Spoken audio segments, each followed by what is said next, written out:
కొంతమందికే భగవంతుడు ఆ గీత గీస్తాడు.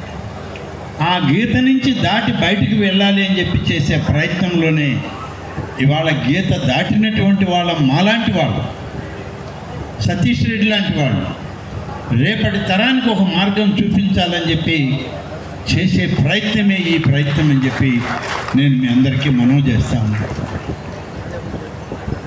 చాలామంది చెప్పుకోలేకపోవచ్చు, మన బాధలు చాలామందికి తెలియదు.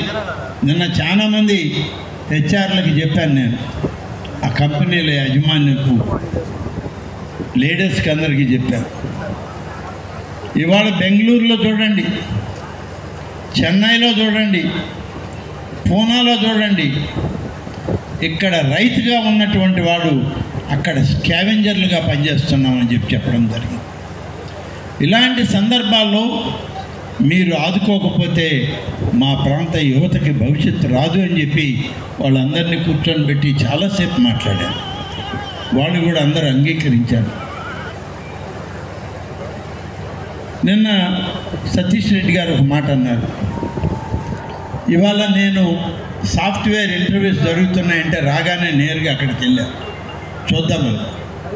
అక్కడికి పోతే అక్కడ ఇంటర్వ్యూస్ కండక్ట్ చేసేటువంటి ఆ ఆఫీసర్ చెప్పాడు, సార్ చాలా తెలివైన వాళ్ళు, చాలా ప్రామాణికాల్లో వాళ్ళు బాగా ఉన్నారు, ఒక్కటే వాళ్ళల్లో లోపం కమ్యూనికేషన్ స్కిల్ లేదు.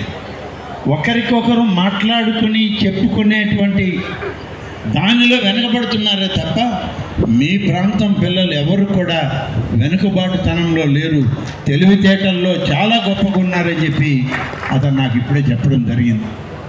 నేను ఆయనకు కూడా చెప్పాను, కమ్యూనికేషన్ స్కిల్స్ నేర్చుకోవడం పెద్ద పని కాదయ్యా. 3 మాసాల్లో ఇంగ్లీష్ బాగా మాట్లాడగలం, ఇంగ్లీష్ బాగా చెప్పగలం, 3 మాసాలు చాలు. ఆ ఒక్క ప్రామాణికాన్ని పక్కన పెట్టి మా వాళ్ళ తెలివితేటలకి, మా వాళ్ళ యొక్క